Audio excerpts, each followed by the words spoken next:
Geometria na biologia. A geometria é uma parte fundamental da biologia. Desde a estrutura molecular até a forma dos organismos, a geometria é usada para entender a biologia em todos os níveis. A geometria é usada na biologia para descrever a forma e a estrutura dos organismos, bem como para entender a função de moléculas e células. A geometria é especialmente importante na biologia molecular, onde a forma das moléculas é crucial para sua função.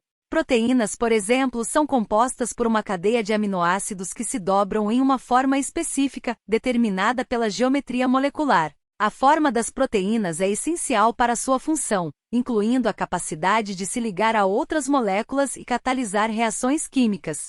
A geometria também é usada para descrever a estrutura das células e dos tecidos. Por exemplo, as células podem ter formas diferentes, como esféricas, cúbicas ou alongadas, e essa forma pode afetar a função da célula. Além disso, a geometria é usada para entender a organização dos tecidos, incluindo a forma como as células se organizam em estruturas complexas, como órgãos e sistemas de órgãos.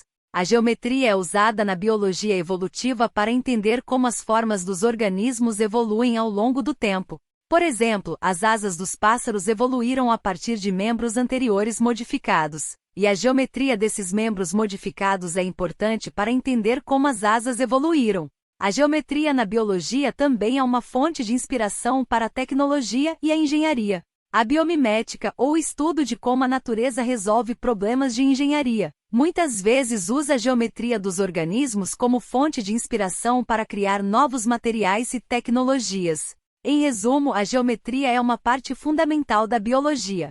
Ela é usada para entender a forma e a estrutura dos organismos, a função das moléculas e células, a organização dos tecidos e sistemas de órgãos, a evolução das formas dos organismos e para inspirar a tecnologia e a engenharia. A geometria na biologia é uma fonte de conhecimento e inspiração para a ciência e a tecnologia.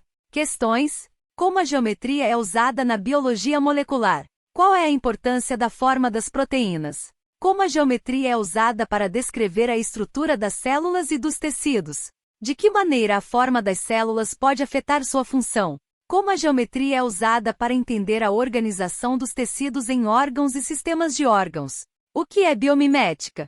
Como a geometria na biologia pode inspirar a tecnologia e a engenharia? Qual é a importância da geometria na biologia evolutiva? De que maneira a geometria pode ajudar a entender a evolução das formas dos organismos? Como a biomimética pode usar a geometria dos organismos como fonte de inspiração?